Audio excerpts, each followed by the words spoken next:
তুমি পর্দা করো। একটি হৃদয়ছোঁয়া ইসলামিক গল্প। তুমি পর্দা করো। জবি করি। তাহলে আজ একজনের মোবাইলে তোমার ছবি দেখলাম যে। একটি সাধারণ প্রশ্ন, কিন্তু প্রশ্নটি যেন বজ্রপাতের মতো আঘাত করল সুমাইয়ার হৃদয়ে। নীরবতার ভার। কলেজের করিডোরে দাঁড়িয়ে ছিল সুমাইজা। তার পরনে কালো বোরকা, মুখে নিকাব। সে সব সময় নিজেকে গুছিয়ে রাখে। নামাজ ঠিকমতো পড়ে, কথাবার্তায় সঙ্গীত, সোশ্যাল মিডিয়ায় সীমিত উপস্থিতি। তার বন্ধুবান্ধব তাকে খুব ধার্মিক মেয়ে কি বলেই জানে। কিন্তু আজ তার এক বান্ধবী এসে ফিসফিস করে বলল, তুমি পর্দা করো। জবি করি। তাহলে একজনের মোবাইলে তোমার ছবি দেখলাম যে। সুমাইয়ার বুক ধক করে উঠল। সেই ছবিটি ছিল 2 বছর আগের, কলেজের একটি প্রোগ্রামে তোলা। তখনও সে পুরোপুরি পর্দা শুরু করেনি। হালকা ওড়না, খোলা মুখ, হাসিমাখা ছবিটি সে নিজেই একসময় ফেসবুকে আপলোড করেছিল। পরে তাওবা করে সব ছবি ডিলিট করে দেয়। কিন্তু সে জানত না, কেউ একজন সেই ছবি সেভ করে রেখেছে। আজ সেই ছবি ঘুরছে এক ছেলের মোবাইলে। তার মাথা ঘুরে গেল। সে ভাবল, আমি তো তাওবা করেছি, তাহলে এই অতীত কি আমাকে ছাড়বে না? অপরাধবোধ বাড়ি ফিরে সুমাইজা চুপচাপ নিজের ঘরে বসে রইল। মা ডাকছে, সে সাড়া দিচ্ছে না। তার চোখে পানি। সে মনে মনে বলল, ইয়া আল্লাহ, আমি তো আপনার জন্য বদলেছি। আমি তো আমার অতীত ছেড়ে দিয়েছি, তবুও কেন এমন হলো? সে জানে, পর্দা শুধু কাপড় নয়, এটি লজ্জা, সম্মান, আত্মসম্মান।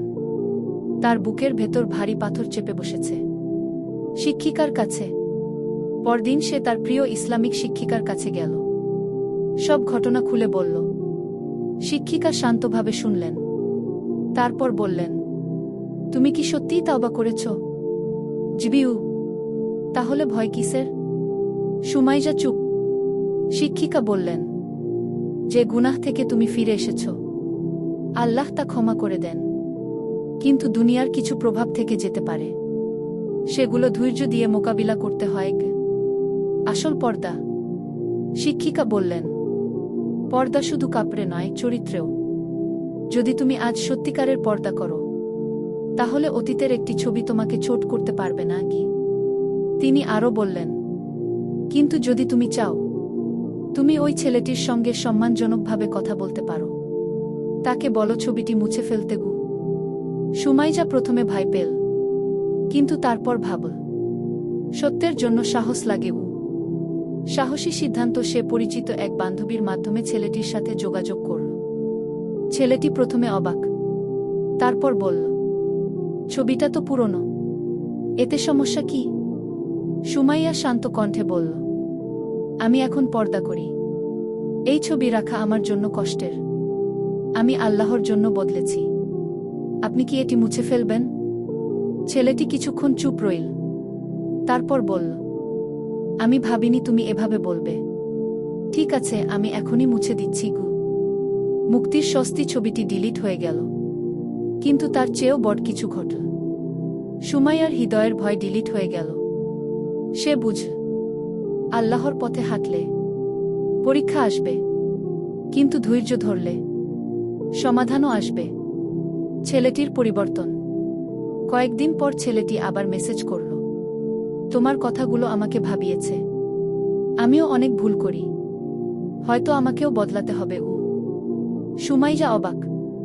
সে বুঝল, একটি সাহসী সিদ্ধান্ত কারো জীবনের মোড় ঘুরিয়ে দিতে পারে। শিক্ষা। এই গল্প আমাদের শেখা, পর্দা শুধু পোশাক নয়, মন ও আচরণেও। তাওবা করলে অতীত মুছে যায় আল্লাহর কাছে। দুনিয়ার কিছু প্রভাব থাকতে পারে, ধৈর্য ধরতে হবে। সত্যের জন্য সাহস দরকার। একজনের সঠিক অবস্থান অন্যকে বদলে দিতে পারে। যদি অতীত ফিরে আসে, অনেকেই ভাবে, আমি তো আগে খারাপ ছিলাম, এখন ভালো হতে চাই। কিন্তু মানুষ আমার অতীত মনে করিয়ে দেয়। মনে রাখুন, মানুষ মনে রাখে অতীত, আল্লাহ দেখেন বর্তমান। আপনি যদি আজ সত্যিকারের বদলান, তাহলে আপনার সম্মান আল্লাহর কাছে অটুট। শেষ কথা, তুমি পর্দা করো। জবি করি তাহলে তোমার ছবি? এই প্রশ্নে এক মেয়ে কেঁপে উঠেছিল। কিন্তু শেষে সে শিখল, আল্লাহর জন্য বাঁচলে ভয় থাকে না। সমাপ্তি। অতীত ভুল ছিল, বর্তমান তাওবা। অতীত ছবি ছিল, বর্তমান পর্দা। অতীত গুনাহ ছিল, বর্তমান সম্মান। আল্লাহ আমাদের সবাইকে সত্যিকারের পর্দা ও তাওবার জীবন দান করুন। বলুন আস্তাগফিরুল্লাহ কু, লিখুন আলহামদুলিল্লাহ কু।